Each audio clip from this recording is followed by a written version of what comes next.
Alright, it's time for Tank's vlog. And the Mets, for a change, did not stink it up. As it's August 9th, 2020. The Mets actually won a game for a fucking change. It's only their second win at Citi Field, where they've played like shit all year. Mets got a good start from David Peterson, who has looked well in his 3 starts. Definitely a surprise. A lot better than Coriozo will do, I'm telling you that much. Pete Alonso hit a home run. For a change, maybe he's finally starting to break out of this long-ass slump. I mean, at least he's not swinging at balls that are just going anywhere. I mean, he was literally flailing away. I mean, just ridiculous. But he got a good rip, and J.D. Davis hit a 3-run homer, and that 3-run homer, I think, was key. This Mets bullpen was shaky. You know, when Jeurys Familia walks the first batter, you better strap in, because that means it's going to be a fucking nightmare. Jeurys Familia, I mean, sometimes he has it, sometimes he doesn't. It's just feast or famine every time. Gazelman pitched well, Lugo pitched well. Justin Wilson was a little shaky, but thankfully he had a 4-run lead to work with, and we didn't have to see Edluz Diaz come in the game, because I think if he would have got the tying run on base, I think we would have seen Edluz Diaz, and then it's Katie Bartador. Oy. But the Mets got a win, 8-4. First time all year the Mets won a game where they actually trailed at any point. Yankees, meanwhile, split a doubleheader with the Rays as Giancarlo Stanton is back on the injured list. Back on the injured list. Back on the injured list. Of course, these are 7-inning games. Ugh.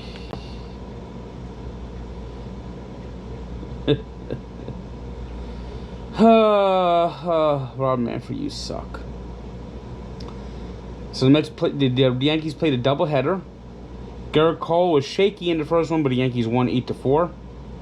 And in the second game, Michael King got crowned as the Rays won 5-3. It was the Indians 7-1 winners over the White Sox. The Tigers took down the Pirates 11-5. Oy vey, the Pirates. You want to talk about shitty baseball clubs? What do you do to a drunken sailor? What do you do to a drunken sailor? What do you do to a drunken sailor? The Pirates are in last place. I hear the Pirates are reluctant to play a series against the Cardinals this week, so the Cardinals might be going 2 weeks without a game, as you haven't played a game in 11 days as it is. Of course, the Pirates, they're not reluctant to play the Cardinals because of COVID. They're reluctant to play the Cardinals because they fucking suck. And the Pirates probably wouldn't want to play a fucking beer league team of the Little Sisters of the Poor reunion group.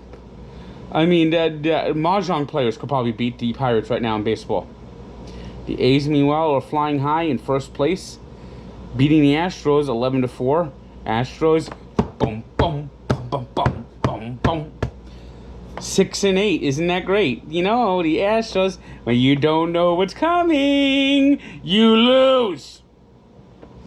Phillies blanked the Braves 5-0.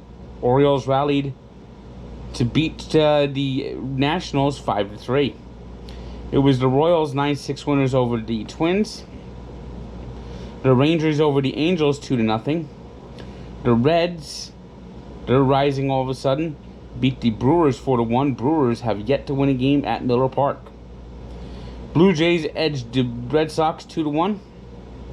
It was the Giants 5-4 winners over the Dodgers. The Diamondbacks 3-2 winners over the Padres, and the Rockies. Oof. Rockies are 11-3. I can't believe that. I can't believe the Rockies are 11-3. What a fucked up year this is. They beat the Mariners 5-0 on a one-hitter. A one-hitter. I tell you, the Rockies quietly just are getting good pitching. And when the Rockies get good pitching, they win. And it was a combined 4 pitchers going for that one hitter. One of those bullpen games. I love bullpen games. NHL, there was nothing really going on today in the NHL except some of the round robin quad for the seeding, and we have our first number 1 seeds. We have the Vegas Golden Knights will be the number 1 seed in the West, and the Philadelphia Flyers will be the number 1 seed in the East. Sunday will be the only game 5, and the qualifying round will be over as the Blue Jackets and Maple Leafs meet, while the Stars and Blues and Capitals and Bruins play for seeding. NBA, the NBA, give it your very best shot and see who's gonna win. The NBA is on TV and it's gonna be great, you see. The NBA is on CBS. You ever see that video? That's a great video, by the way. It was the Clippers 122-117 winners over the Trailblazers.